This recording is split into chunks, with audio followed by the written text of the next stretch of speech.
الرجيم بسم الله الرحمن الرحيم والعصر إن الإنسان لفي خسر إلا الذين آمنوا وعملوا الصالحات وتواصوا بالحق وتواصوا بالصبر صدق الله العظيم.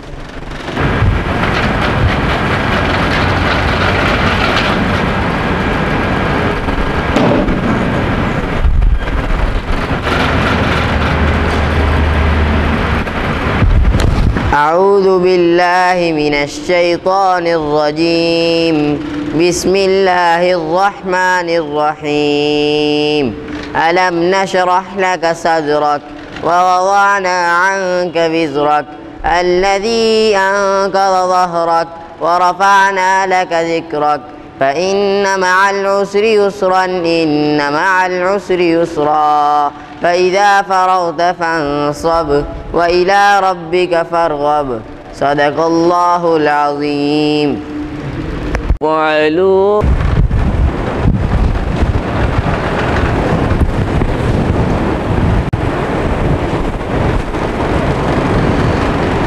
الحمد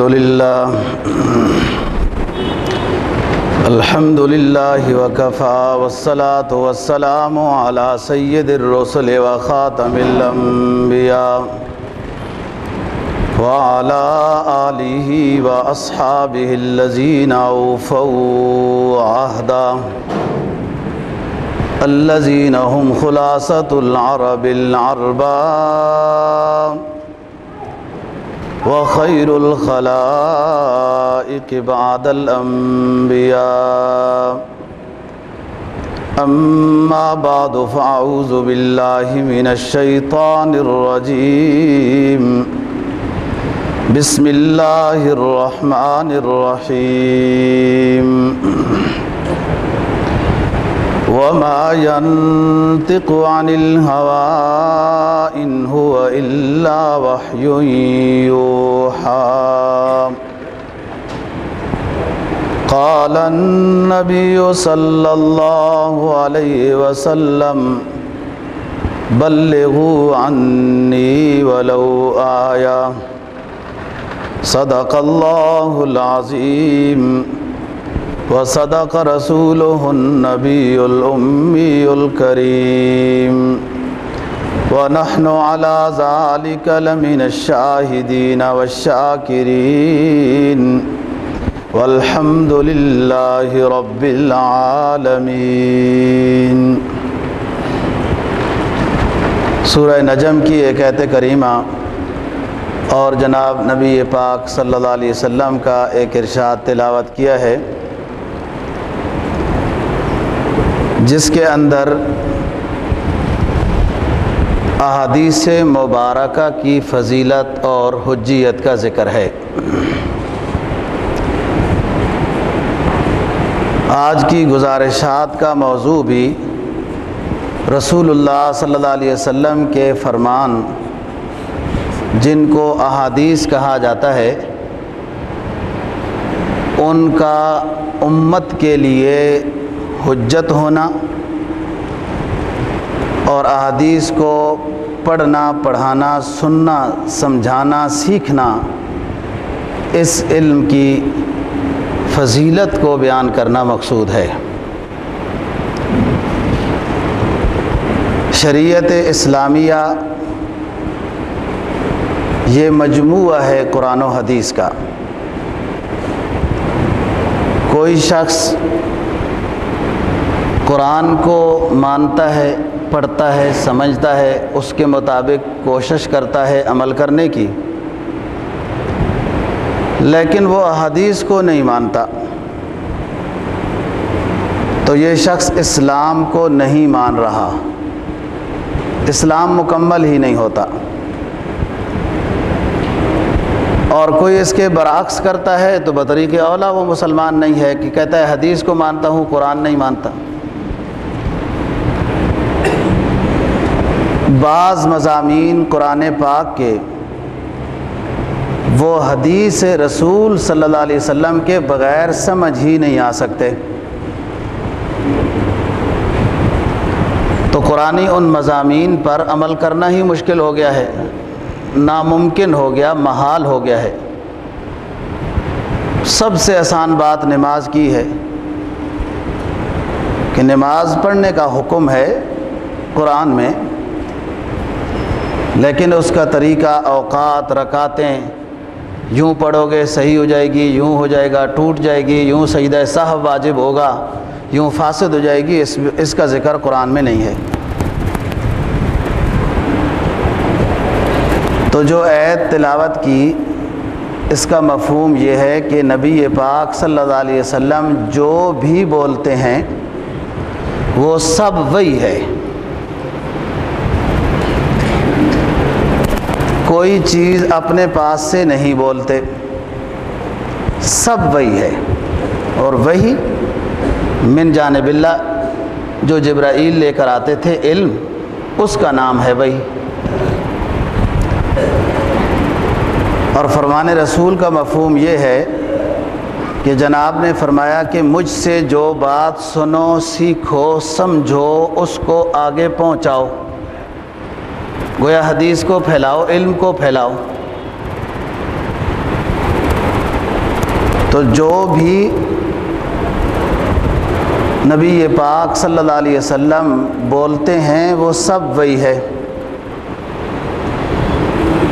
علماء محدثین نے پھر وحی کی دو قسمیں لکھی ہیں، ایک وحی مطلوب اور ایک وحی غیر مطلوب۔ ایک وہ وحی جس کی تلاوت کی جاتی ہے، جیسے کتاب اللہ قرآن مجید۔ دوسری وہ وحی ہے کہ جس کی تلاوت نہیں کی جاتی، وہ ہے حدیث رسول صلی اللہ علیہ وسلم۔ وحی مطلوب وہ وحی ہوتی ہے کہ جس کے الفاظ اور معانی سب من جانب اللہ آئے ہیں، وہ وحی مطلوب ہے۔ الفاظ بھی اللہ رب العزت کی طرف سے آئے ہیں، ظاہر ہے انہی الفاظ کا پھر وہ مفہوم اور مضمون ہے جو ان کا ترجمہ ہے، یعنی الفاظ و معانی دونوں من جانب اللہ ہیں تو وہ کتاب اللہ ہے، اور صرف مفہوم، معانی من جانب اللہ آئے ہیں، الفاظ رسول اللہ صلی اللہ علیہ وسلم کے تعبیر کے اپنے ہیں، اس کو حدیث رسول صلی اللہ علیہ وسلم کہتے ہیں۔ دونوں باتیں، دونوں علم من جانب اللہ، اپنے پاس سے کوئی علم نہیں ہے۔ ایک اور احادیث کی کتابوں میں آپ نے پڑھا ہوگا حدیث قدسی۔ حدیث قدسی اس حدیث کو کہتے ہیں جو ہے وحی غیر مطلوب، لیکن اس حدیث کے الفاظ بھی اللہ رب العزت نے بھیجے ہیں۔ آپ کا کوئی سپیکر ٹھیک نہیں ہے، کوئی سپیکر صحیح نہیں، پتہ نہیں آپ کون سا۔ تو الفاظ بھی اللہ رب العزت نے بھیجے ہیں اور معانی بھی، مفہوم بھی، لیکن تلاوت کا حکم نہیں ہے، اس کو حدیث قدسی کہتے ہیں۔ ان احادیث کی روایت کی ترتیب یوں ہوتی ہے، جناب نبی پاک صلی اللہ علیہ وسلم فرماتے ہیں کہ میں نے روایت کی ہے یہ حدیث اللہ رب العزت سے، جن کے الفاظ رسول پاک صلی اللہ علیہ وسلم کے اپنے ہوتے ہیں، مفہوم من جانب اللہ آیا ہے، ان کو حدیث رسول کہتے ہیں، وہ بھی وحی غیر مطلوب ہوتی ہے۔ تو فرمایا کہ وَمَا يَنطِقُ عَنِ الْهَوَىٰ إِنْ هُوَ إِلَّا وَحْيٌ يُوحَىٰ۔ ہمارا پیغمبر جو بھی بولتا ہے وہ سب وہی ہے، یا وہ وحی مطلوب ہے جو کلام اللہ ہے، یا وہ وحی غیر مطلوب ہے جو کلام الرسول ہے، یا وہ ہے من جانب اللہ لیکن تلاوت نہیں اس کا اجازت اور حکم ہوا، تو حدیث قدسی ہے، اور مفہوم آپ کا ہے، مفہوم اللہ رب العزت کا ہے، الفاظ رسول کے ہیں، تو وہ حدیث رسول ہے۔ پھر حدیث رسول کے درجات ہیں روات کے اعتبار سے۔ جناب نبی پاک صلی اللہ علیہ وسلم سے حدیث بہت صحابہ نے سنی، یہ حدیث متواتر ہوتی ہے، تواتر سے، کثرت سے بہت سارے لوگوں نے لی ہے۔ پھر حدیث مشہور ہوتی ہے، ان سے کم لوگوں نے لی ہے، جس کی تعریف یہ ہے کہ وہ فرمان رسول صلی اللہ علیہ وسلم اتنے لوگ بیان کرنے والے ہیں کہ ان سب لوگوں کا جھوٹ کے اوپر اجماع منعقد کرنا مشکل ہے۔ ایک حدیث ہے جو ترکی کا ایک محدث بیان کر رہا ہے، وہی حدیث پاکستان کا ایک محدث بیان کر رہا ہے، وہی حدیث شام کا ایک محدث بیان کر رہا ہے، وہی حدیث مدینہ کا ایک محدث بیان کر رہا ہے، وہی حدیث مکہ کا ایک محدث بیان کر رہا ہے وغیرہ ذالک۔ اب یہ کیسے ممکن ہے کہ یہ سارے کے سارے لوگ جھوٹ بول رہے ہیں؟ متواتر اور مشہور ان حدیثوں کو کہتے ہیں۔ پھر خبر واحد ہوتی ہے، خبر واحد،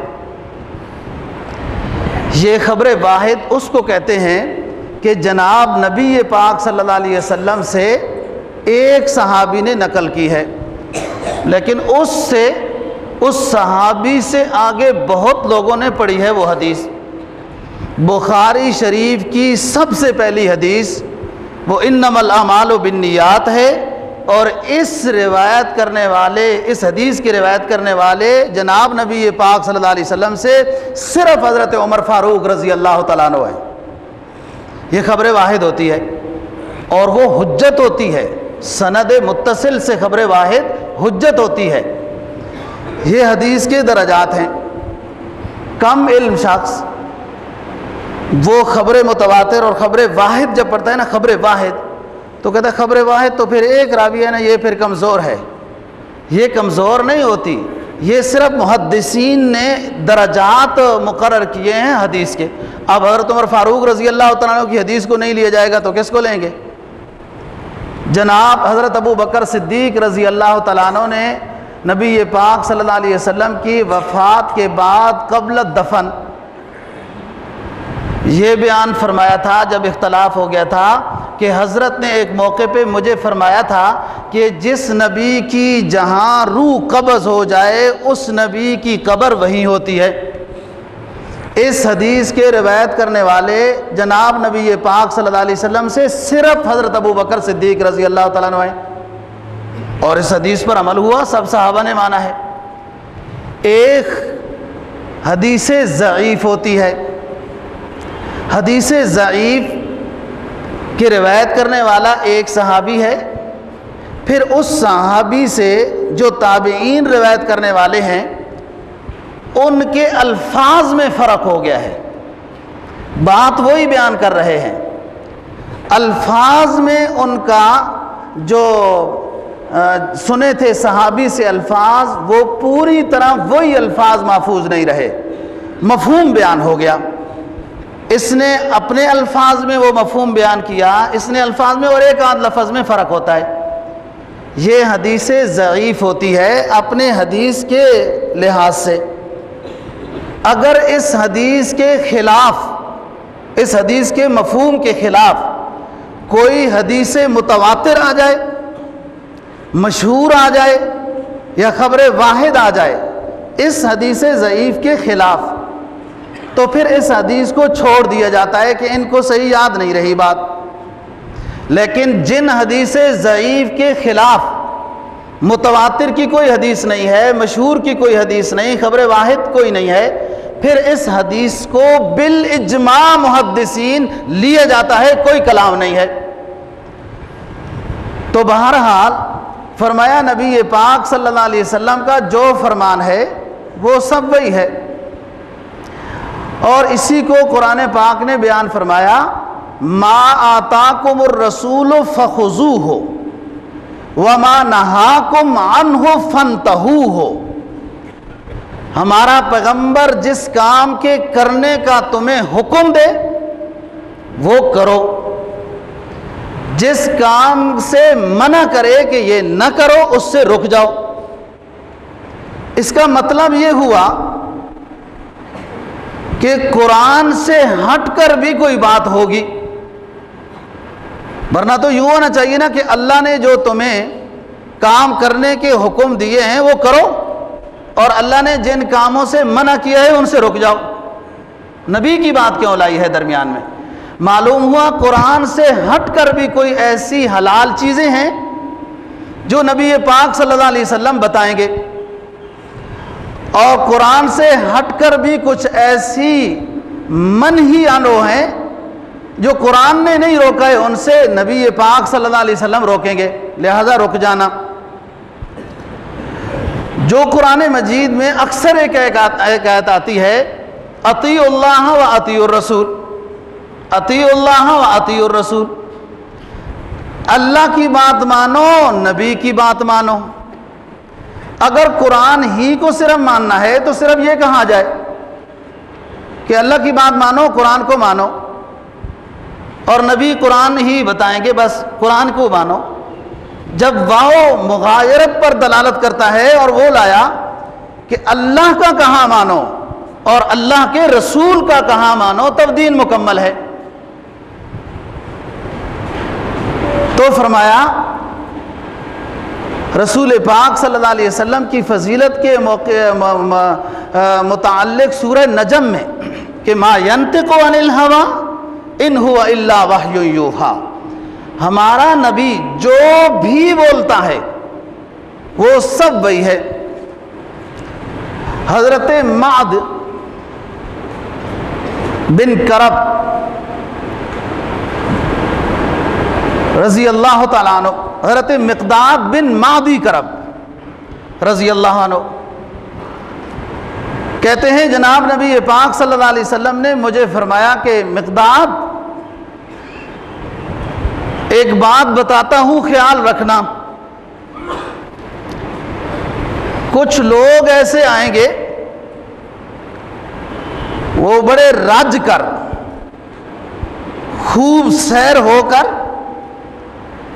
بڑے بڑے علامے کہلائیں گے، ٹیک لگا کے بیٹھے ہوں گے اور کہیں گے لنا یکفینا کتاب اللہ، لنا یکفینا کتاب اللہ، ہمارے لیے اللہ کی کتاب کافی ہے، ہمیں اور کسی چیز کی کوئی ضرورت نہیں، ہمارے لیے اللہ کی کتاب کافی ہے۔ سنو مقداد، ایسے لوگوں سے بچنا ہے، ہمارے لیے اللہ کی کتاب اور اللہ کے رسول کا فرمان یہ دونوں کافی ہیں۔ جو لوگ یوں کہیں گے کہ صرف ہمارے لیے اللہ کی کتاب کافی ہے، وہ گمراہی کی طرف لے کر جا رہے ہیں، وہ منکرین حدیث ہیں۔ اور فرمایا جبرائیل علیہ السلام جب میرے پاس آتے ہیں، ایک تو قرآن مجید کی آیات لے کر آتے ہیں، اور ایک اس کے علاوہ بھی علم لے کر آتے ہیں جو میں حدیث کی شکل میں آپ لوگوں کو بتاتا ہوں، پڑھاتا ہوں۔ حضرت عبداللہ ابن عمرو ابن العاص رضی اللہ تعالیٰ عنہ کہتے ہیں کہ مجھے جناب نبی پاک صلی اللہ علیہ وسلم نے ایک موضوع پر حدیثیں جمع کرنے کا حکم فرمایا، اور میں نے وہ کتابچہ مدون کیا، اس میں سب وہ فرمان رسول میں نے جمع کیے جناب کے حکم سے جس میں جانوروں کی زکوٰۃ کی تشریح آپ نے بیان کی ہے۔ 5 اونٹ ہوں گے تو 1 بنت مخاض ہے، 10 ہو جائیں تو بنت لبون ہے، 15 ہو جائیں تو حقہ ہے، جزا ہے، یہ اونٹوں کے بچوں کے نام ہیں۔ 30 گائے ہو جائیں تو 1 گائے دینی ہے، یوں پھر 35 ہو جائیں، 40 ہو جائیں، اسی طرح بکریوں کی وغیرہ۔ جو قرآن مجید میں مویشیوں کی زکوٰۃ کا ذکر نہیں ہے، قرآن میں تو زکوٰۃ کا حکم دیا ہے، زکوٰۃ ادا کرو۔ سونے کا نصاب بھی جناب نے بیان کیا، چاندی کا نصاب بھی جناب نبی پاک صلی اللہ علیہ وسلم کا بیان ہوا، عشر کا حکم ہے، کہ عشر دینا ہے پیداوار پر، تشریح اس کی کہ نہری زمینوں میں اتنا ہے، آسمانی برساتی زمینوں میں اتنا ہے۔ یہ سب تشریح جناب نبی پاک صلی اللہ علیہ وسلم سے بیان ہوئی۔ قرآن میں حج کا بیان ہے، اور پھر حج کیسے کرنا ہے، کون سی غلطی ہو جائے کیا جرمانہ دینا ہے، بکرا دینا ہے، اونٹ دینا ہے جرمانے میں اس طرح، اور طواف کیسے کرنا ہے، کتنے اس کے چکر ہیں، پھر صحیح کرنی ہے، میدان عرفات میں کب جانا ہے، کیا کرنا ہے، مزدلفہ منی کیا کرنا ہے، سب جناب نبی پاک صلی اللہ علیہ وسلم سے یہ ملا، ہمیں قرآن نے نہیں بتایا۔ حضرت عبداللہ ابن عمرو ابن العاص رضی اللہ تعالیٰ عنہ بڑا پیارا لکھتے تھے، اور جیسے رسول اللہ صلی اللہ علیہ وسلم کا فرمان سنتے لکھ لیتے تھے۔ کچھ صحابہ کرام نے عبداللہ کو یہ کہا کہ ہر بات نہ لکھا کرو، کبھی کبھی حضرت غصے میں بھی ہوتے ہیں، آپ پھر وہ بات بھی لکھ لو گے۔ عبداللہ کہتے ہیں میں رک گیا لکھنے سے، اور یہ بات جناب نبی پاک صلی اللہ علیہ وسلم کو پہنچ گئی کہ عبداللہ آج کل حدیثیں نہیں لکھ رہا۔ مجھے بلایا، عبداللہ کیوں نہیں لکھتے ہو؟ کہا حضرت اس لیے نہیں لکھتا ہوں کہ لوگوں نے کہا کہ جناب کبھی غصے میں بھی ہوتے ہیں تو آپ وہ فرمان بھی، وہ جملے بھی لکھ دیتے ہو، تو وہ تو پھر کہیں حد اعتدال سے ہٹ کر ہوں گے۔ آپ نے فرمایا عبداللہ سنو، یوں اشارہ کر کے زبان کی طرف فرمایا کہ اس زبان سے اللہ کی اجازت کے علاوہ کوئی جملہ نہیں نکلتا، خواہ غصے کی حالت میں ہو خواہ دوسری حالت میں ہو، سب لکھا کرو، سب درست ہیں۔ یہ لکھنے کا حکم ہوا۔ حضرت انس رضی اللہ تعالیٰ عنہ خادم رسول ہیں اور بڑی خدمت کی ہے۔ روایت کرتے ہیں کہ ایک صحابی آیا، عرض کرنے لگا حضرت میں آپ کے بیانات سنتا ہوں، پھر مجھے بھول ہو جاتی ہے، کچھ الفاظ میں وہ یاد دہانی صحیح نہیں رہتی۔ آپ نے فرمایا قلم سے مدد حاصل کرو، لکھ لیا کرو، پھر نہیں بھولیں گے۔ حضرت ابو ہریرہ رضی اللہ تعالیٰ عنہ مشہور صحابی ہیں، سب سے زیادہ احادیث کا ذخیرہ ان کے پاس سے ملا۔ عرض کیا حضرت کی خدمت میں کہ حضرت میں ہر وقت سنتا رہتا ہوں، ہر وقت ادھر ہی بیٹھتا ہوں، میرا حافظہ تھوڑا کمزور ہے، بعض حدیثیں یاد نہیں ہوتی، لمبا بیان ہوتا ہے جیسے، تو اس کے لیے آپ دعا فرما دیں۔ آپ نے فرمایا یہ جو چادر ہے نا کندھے پر، اس کو بچھاؤ۔ آپ نے پھر یوں کیا، اپنے پاس سے یوں کر کے چادر پہ ڈال کے کہا لے لو۔ ظاہراً کوئی چیز نظر نہیں آئی۔ جب ایک اللہ کے ولی سے کوئی کرامت ظاہر ہو سکتی ہے تو انبیاء تو بڑی اونچے ہستیاں ہیں، یہ معجزہ تھا جناب نبی پاک صلی اللہ علیہ وسلم کا۔ حضرت ابو ہریرہ رضی اللہ تعالیٰ عنہ فرمایا کرتے تھے کہ اس چادر والی اس کیفیت کے بعد ابو ہریرہ سے کوئی حدیث نہیں بھولی، اتنی برکت ہوئی جناب کی دعا سے۔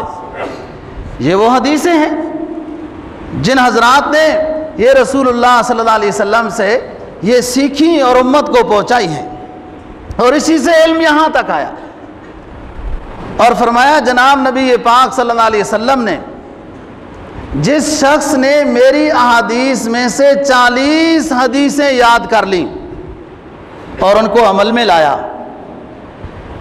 قیامت کے دن واجب ہے میرے اوپر کہ میں اس کی شفاعت کروں گا۔ 40 حدیثیں۔ ایک دن ہم دفتر میں بیٹھ کے بات کر رہے تھے، ماشاءاللہ ایک ظاہری طور پر سادہ سے شخص نظر آ رہے تھے، اس نے 40 حدیثیں کھانے کے ہی متعلق گنوا دی ہیں۔ اور شفاعت بھی مل گئی، ہر حدیث پر عمل کرنے کا ثواب بھی ہوگا۔ تو بہت سارے درویش چھپے ہوئے ہوتے ہیں نا، ہر بیشہ گماں مبر کے خالیس شاید کہ پلنگ خفتہ باشد۔ ہر جھاڑی کو خالی نہیں سمجھنا چاہیے، ہو سکتا ہے کوئی شیر ہو، اس کو حرکت دو، وہ حملہ کر دے۔ تو یہ حدیث کی فضیلت۔ ایک اور مقام پہ جناب نبی پاک صلی اللہ علیہ وسلم نے فرمایا نظر اللہ عمران سمع مقالتی فوعاها واداها، اللہ پاک اس شخص کو سرسبز و شاداب رکھے جس نے میرے بیان کو سنا، یاد کیا اور پھر لوگوں کو بتایا، اس کو سرسبز و شاداب رکھے۔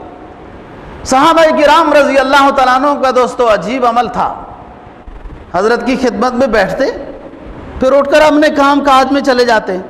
وہ کیا باتیں کرتے؟ ایک ساتھی دوسرے کو کہتا حدیث سناؤ، کوئی جناب کا فرمان سناؤ، حالانکہ سارے ابھی اٹھ کے گئے اپنے کاموں میں، یعنی ان باتوں کو مذاکرے میں لاتے تھے۔ مذاکرے میں دو فائدے ہیں، ایک تو یہ ایسی کستوری کی ڈبیا ہے کہ جب کھولو گے تو خوشبو آئے گی۔ جناب نبی پاک کے فرمان یہ کستوری کی ڈبیا ہے، جب کھولو گے خوشبو آئے گی، جب آپس میں تذکرہ ہوگا ثواب ملے گا، اور دوسرا یہ کہ لا یعنی گفتگوؤں سے بھی گریز ہوگا، اور تیسرا یہ کہ بات یاد ہو جائے گی، اگلے ساتھیوں کو بتانا پڑھانا سمجھانا آسان ہو جائے گا۔ پاکستان والوں کو تو اس پر اہتمام سے عمل کرنا چاہیے کہ آپس میں مذاکرہ حدیث قرآن کا کرو۔ کیا فائدہ ہے؟ اخباروں میں چھپتا ہے افسانہ، افسانے کو کیا کرو، یہ سب جھوٹ کبوٹ ہے۔ میں نے اخبار کا ایک خلاصہ سمجھا ہے، واللہ عالم بالصواب، کافی حد تک ٹھیک ہے۔ جو اعلان مثبت ہوتا ہے اس کا مطلب منفی ہوتا ہے، اور جو اعلان منفی ہوتا ہے اس کا مطلب مثبت ہوتا ہے، الا ماشاءاللہ تھوڑا بہت تغیر تبدل بھی تو ہوتا ہے نا، قاعدے تو کلیہ اکثریہ ہوتے ہیں۔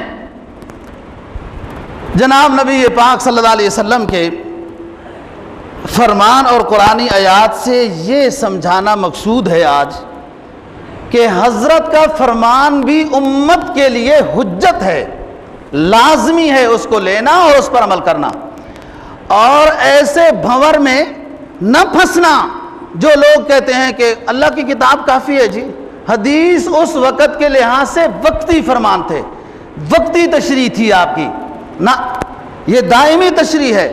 اور ایک حدیث میں جناب نبی پاک صلی اللہ علیہ وسلم کا فرمان ہے پہلی تفسیر قرآن کی میری حدیث ہے۔ قرآن کہ ایک جامع اصول کی کتاب ہے، اور اس کی تشریح جیسے نماز کی تشریح، حج کی تشریح، زکوٰۃ کی تشریح اور دیگر باتوں کی تشریح وہ حدیث سے رسول صلی اللہ علیہ وسلم سے ملی۔ ایک یہودی اور ایک منافق جو بظاہر مسلمان ہوتا ہے، حضرت کی خدمت میں مدینہ طیبہ میں ایک کیس مقدمہ لے کر آئے۔ مقدمے کی سماعت کے بعد جناب نے فیصلہ یہودی کے حق میں کیا۔ کوئی زمین کا جھگڑا تھا، وہ بعد میں حضرت ابوبکر صدیق رضی اللہ تعالیٰ عنہ کے پاس چلے گئے، تو حضرت ابوبکر صدیق رضی اللہ تعالیٰ نے فرمایا جو حضرت کا فیصلہ ہے وہی فیصلہ ہے۔ پھر حضرت عمر فاروق رضی اللہ تعالیٰ عنہ کے پاس گئے، حضرت عمر فاروق کو جب قصہ بیان کیا تو انہوں نے کہا ٹھہرو، تلوار لے آئے، فیصلہ یہودی کے حق میں تھا، منافق گڑبڑ کر رہا تھا تو منافق کا سر قلم کر دیا اور کہا جو ہمارے پیغمبر کا فیصلہ نہیں مانتا پھر عمر سے فیصلہ کرانے آتا ہے، پھر عمر کے پاس یہ فیصلہ ہوتا ہے، جو نبی کا فیصلہ نہ مانے اس کے لیے یہ فیصلہ ہوتا ہے۔ مدینہ میں ایک غوغا مچ گیا، پروپگنڈا، یہ پروپگنڈے کی نسبت ہے نا، اور اللہ رب العزت نے آیت نازل فرما دی، جبکہ اس سے پہلے کوئی آیت نازل نہیں ہوئی تھی، کہ ہمارے نبی کے فیصلے پر جو دل میں کجی رکھتے ہیں وہ ایمان والے نہیں ہیں، لہٰذا عمر نے جو فیصلہ کر دیا ہے اس کے خلاف باتیں بیان کرنے والے خود غلط ہیں، عمر کا فیصلہ ٹھیک ہے۔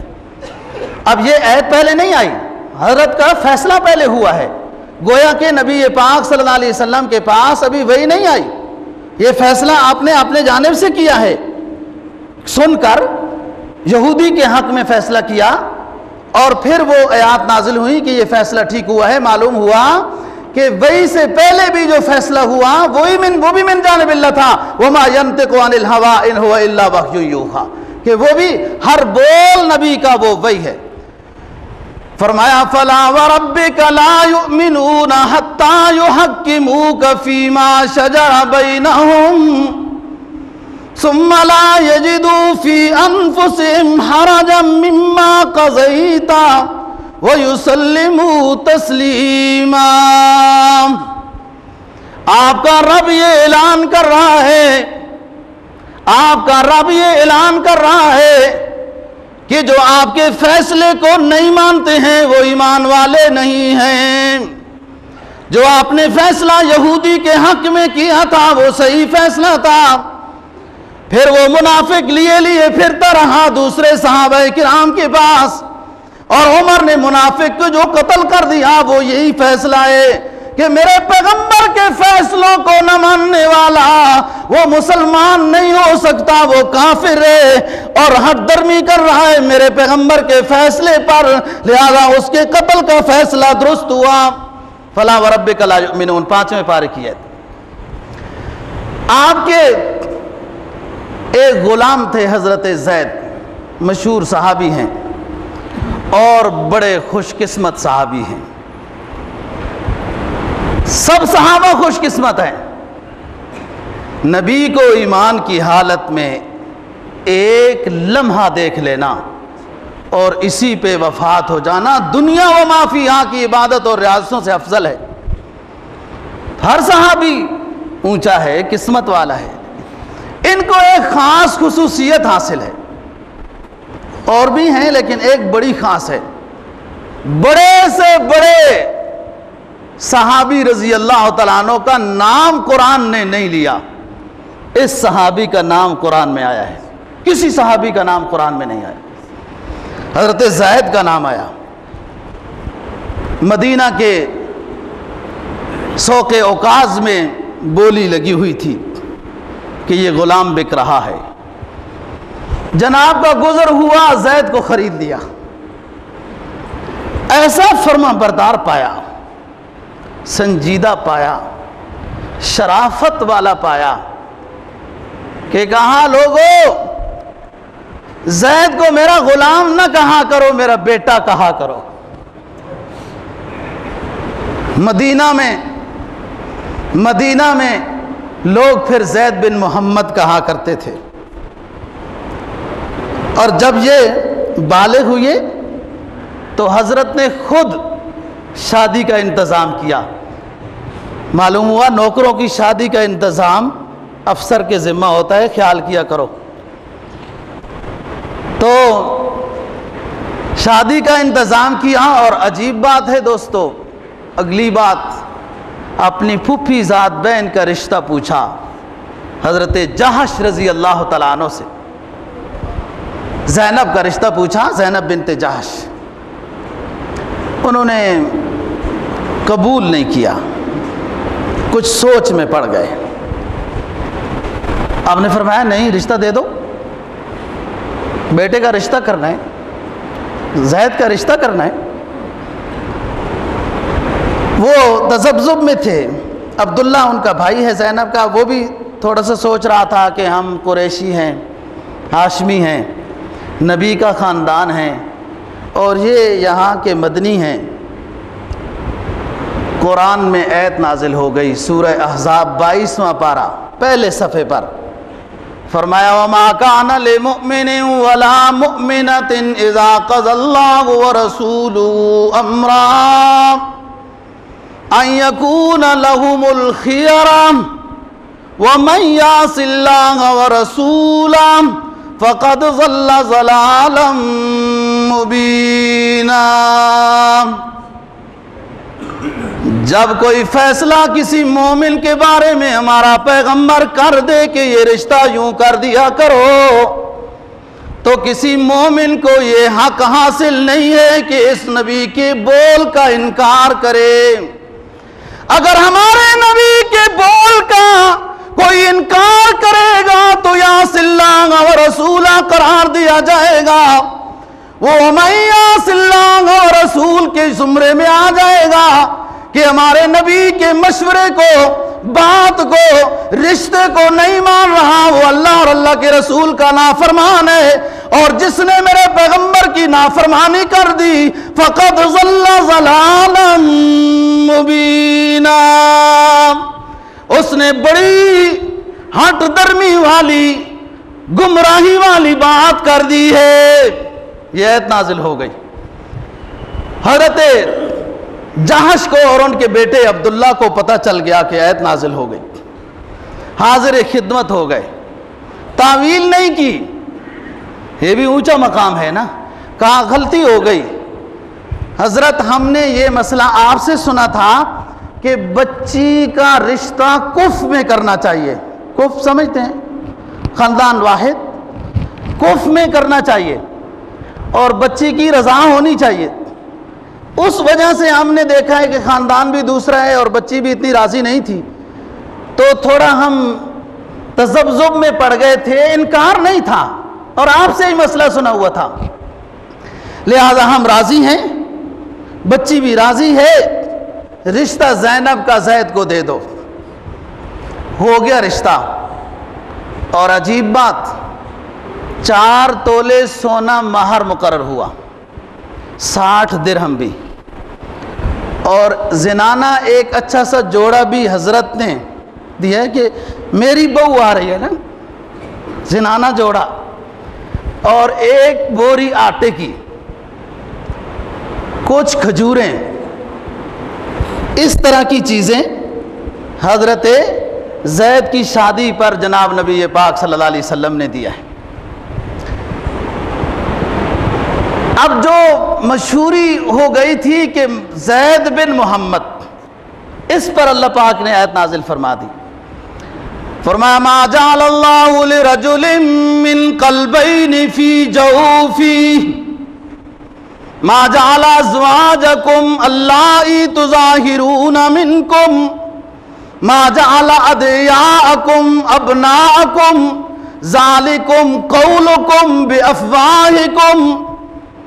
اللہ پاک نے کسی انسان کے دل 2 نہیں بنائے، اور اللہ پاک نے نسب کے اعتبار سے جس کو پیدا کیا اس کے باپ 2 نہیں بنائے، جیسے ایک قالب انسانی میں 2 دل نہیں ہو سکتے، ایسے ایک نطفہ سے پیدا ہونے والے شخص کے 2 باپ نہیں ہو سکتے، لہذا تم جو اپنے منہ بولا بیٹا کہتے ہو یہ تمہارے اپنے منہ کی بات ہے، کہتے رہو، لیکن اصل میں زید کا باپ تو وہی ہے حارثہ، یہ زید بن حارثہ کہاں کرو، محمد کا صحابی کہاں کرو زید کو، محمد کا خادم کہاں کرو زید کو، محمد کا مولا غلام آزاد کیا ہوا کہاں کرو۔ ما جعل ازواجکم ما جعل ادعیاءکم ابناءکم ذالکم قولکم بافواہکم واللہ یقول الحق وہو یہدی السبیل ادعوہم لآبائہم هو اقسط عند اللہ۔ ہر کسی کو اس کے اپنے باپ کی طرف نسبت کر کے پکارا کرو، یہ اللہ کو انصاف کی باتیں بہت پسند ہے۔ ولیکن اخطأتم بھی، لیکن کہیں غلطی سے یہ بات ہو گئی ہے، وَلَٰكِن مَّا تَعَمَّدَتْ قُلُوبُكُمْ، مسئلہ جاننے کے بعد یہ غلطی نہ کرنا، اور مسئلہ جاننے سے پہلے اگر یہ غلطی ہو گئی وَكَانَ اللَّهُ غَفُورًا رَحِيمًا، تو اللہ معاف کرنے والا ہے۔ آیت نازل ہو گئی، اس بات میں بھی حجیت حدیث کا ثبوت ملتا ہے۔ کیسے؟ حضرت نے زید کے بارے میں یہ فرمایا کہ اس کو میرا بیٹا کہا کرو، میرا غلام نہ کہا کرو، اور آدمی اپنے چھوٹے کو بیٹا کہہ بھی سکتا ہے، شرن بھی کوئی حرج نہیں ہے عمر کے لحاظ سے، لیکن وہ لوگوں نے بہت زیادہ محبت کے ساتھ اس جملے کو لیا اور زید بن محمد کہنے لگے۔ معلوم ہوا جہاں نبی پاک صلی اللہ علیہ وسلم سے ذرا سی بات خلاف اولا صادر ہو جائے تو فوراً وہی آ جاتی ہے کہ اے نبی ہماری مرضی یوں نہیں ہے۔ جن جن امور میں نبی پاک صلی اللہ علیہ وسلم نے فیصلے کیے وہی نہیں آئی، وہ فیصلے سب ٹھیک ہیں، اور جہاں فیصلہ اللہ کو ذرا سا مناسب نہیں لگا وہاں وہی آ گئی کہ اے نبی ہماری مرضی یہ نہیں ہے۔ اس سے اظہر من الشمس یہ بات واضح ہو گئی کہ نبی کا ہر فرمان حجت ہے، جہاں ذرا سی کوئی بات نبی سے ہو جائے تو وہی آ جاتی ہے۔ اللہ رب العزت تنبیہ کر دیتے ہیں کہ ایسا نہیں ہے، یہ یوں ہے۔ اب ان لوگوں نے ایک اشکال کیا تھا، سوال کیا تھا کہ حضرت آپ نے ہی یہ فیصلہ کیا ہوا ہے کہ بچی کا رشتہ کف میں دینا چاہیے، جلدی بھی دینا چاہیے، کف میں دینا چاہیے، تو ہم تو اس لیے بولے تھے، تو اس پر بھی آیت نازل ہوئی النبی اولا بالمؤمنین من انفسہم وازواجہ امہاتہم۔ آپ یہ سوچتے ہو کہ زینب کے ابو تم ہو؟ یاد رکھو نبی امتیوں کا باپ ہوتا ہے اور نبی کی بیویاں امتوں کی مائیں ہوتی ہیں، لہذا نبی کسی لڑکی کا رشتہ ان کے والدین کی مرضی کے خلاف کسی اور کو دے دے تو نبی زیادہ قریب کا ولی ہے اس بچی کے ماں باپ کے مقابلے میں بھی۔ یہ آیت نازل ہو گئی، ان کا وہ اشکال بھی دور ہو گیا کہ ولی باپ اور بھائی بیٹا رشتہ کرا سکتا ہوتا ہے۔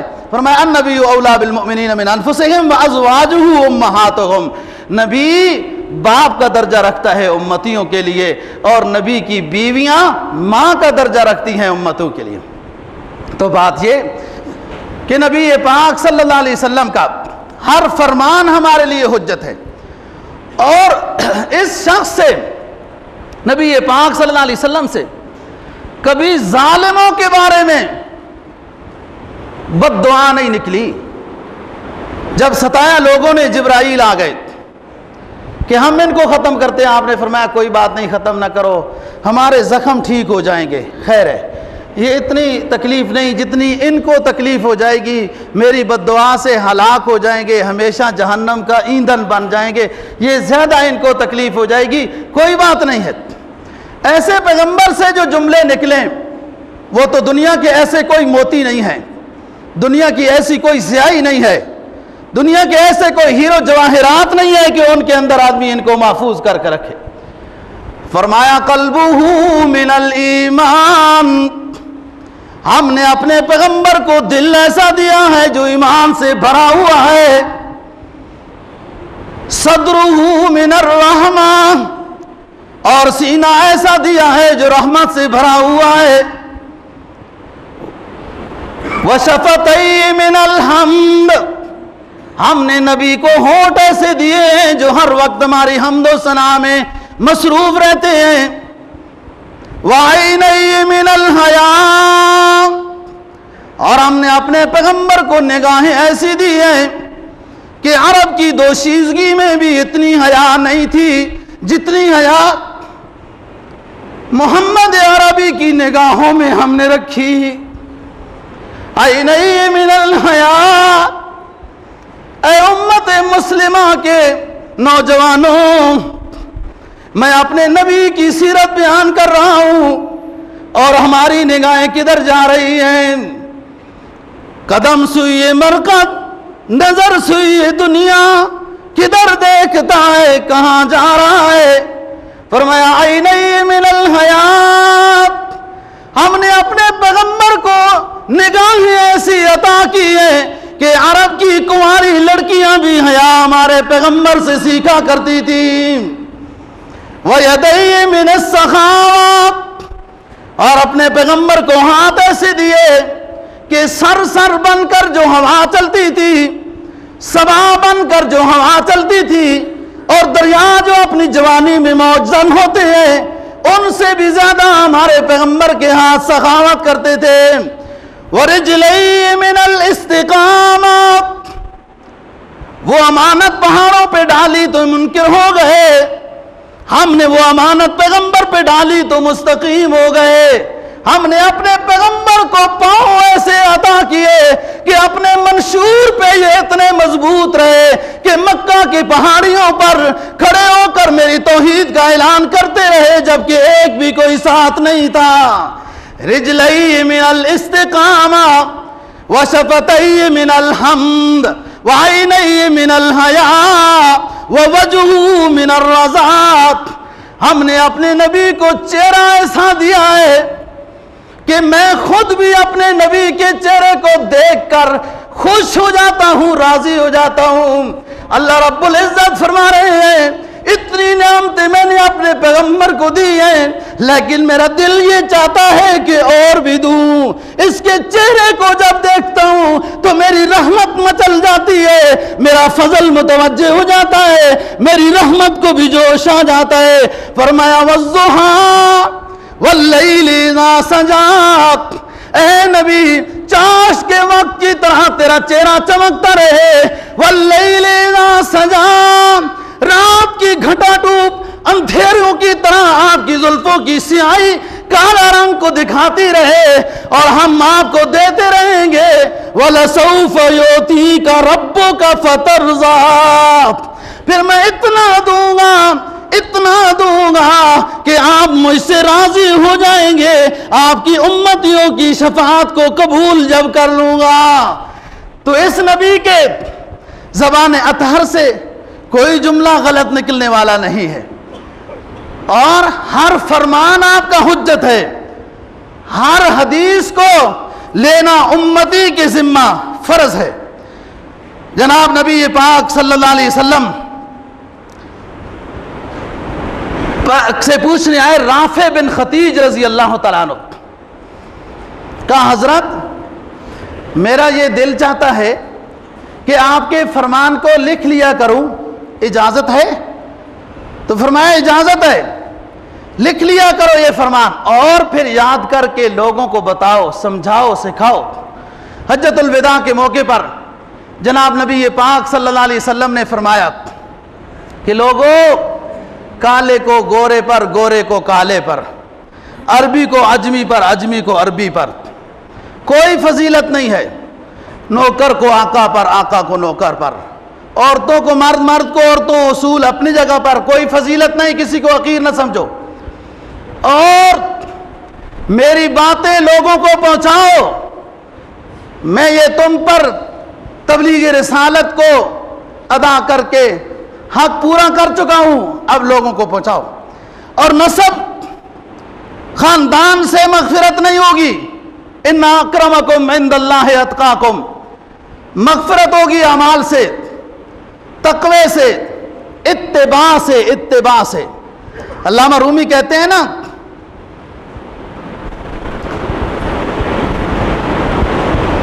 عامل شدید ترک نسب کن جامید. عامل شدید بندہ عشق شدید ترک نسب کن جامید. بندہ عشق شدید، عشق شدید ترک نسب کن جامید. کہ ایرا فلا بن فلا چیز نیست. اے جامی اللہ کی بات کو ماننے والا بن جا، اللہ کی رسول کی سنت کا پیروکار بن جا، اعمال صالحہ والا بن جا. کیونکہ اس راستے میں نسب کام نہیں آتے، چودراہٹیں کام نہیں آتی. بڑے بڑے مال والوں کی مغفرت ہوا کرتی تو نمرود بادشاہ کی ہوتی، فرعون کی ہوتی، قامان کی ہوتی، وزیر خزانہ فرعون کی ہوتی. اور بڑے بڑے خوبصورتوں کی اگر مغفرت ہوا کرتی تو مکہ کی سرزمین پر ابو جہل و لہب سے کوئی خوبصورت نہیں تھا. یہاں تو اعمال کی پونجی سے فیصلے ہونے ہیں. بندہ شدی ترک نسب کن جامی. کہ ایرا فلا بن فلاں چیزیں نیس. حضرت محمود غزنوی ایک مشہور بادشاہ گزرا ہے، اس کا ایک غلام تھا ایاز. عجیب بات ہے، غلام کو مشیر بنا لیا محمود غزنوی نے. سارے وزیروں میں حرکت ہو گئی، ناراض ہو گئے وغیرہ. ایک دن مشورے کے لیے سب کو بلایا، کہا خزانہ کھلا ہے، خزانہ کھلا ہے، جس کا دل چاہتا ہے جو اس کو وہاں سے لے لے، نکال لے. سب نے کوئی ہیرا کوئی جواہر جو کچھ بھی تھا وہ سب نے نکالا. معلوم ہوتا ہے یہ وزیر جو ہے نا پرانے زمانے کی بھی لالچی ہوتے تھے، اس لیے وزارت قبول کرتے تھے. اللہ ماشاءاللہ. محمود ایاز کھڑا ہوا ہے. ایاز محمود نے کہا ایاز لے لو نا تم بھی اندر سے. کہا جو بھی لے لوں مل جائے گا. کہا جو بھی لے لو مل جائے گا. سارے وہ تو ہیرے جواہرات لے کر آ گئے، بیٹھ گئے وزیر اپنی نشستوں پر.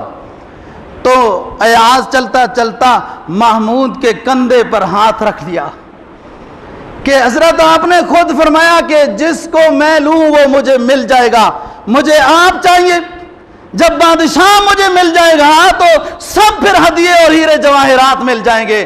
تو علماء نے اس قصے کو لکھ کے جو مسئلہ اخذ کیا کہ اصل کو تلاش کرو سب کچھ مل جائے گا. اللہ کو راضی کرو، اللہ سے صلح کرو. یہ قیمتی گھڑیاں ہیں اور اس سے اللہ راضی ہونے کے لیے تیار ہے. بس تھوڑی سی کوئی ہم تو مائل بکرم ہیں، کوئی سائل ہی نہیں. اللہ تعالی ہمیں صحیح سمجھ اور عمل کی توفیق نصیب فرمائے.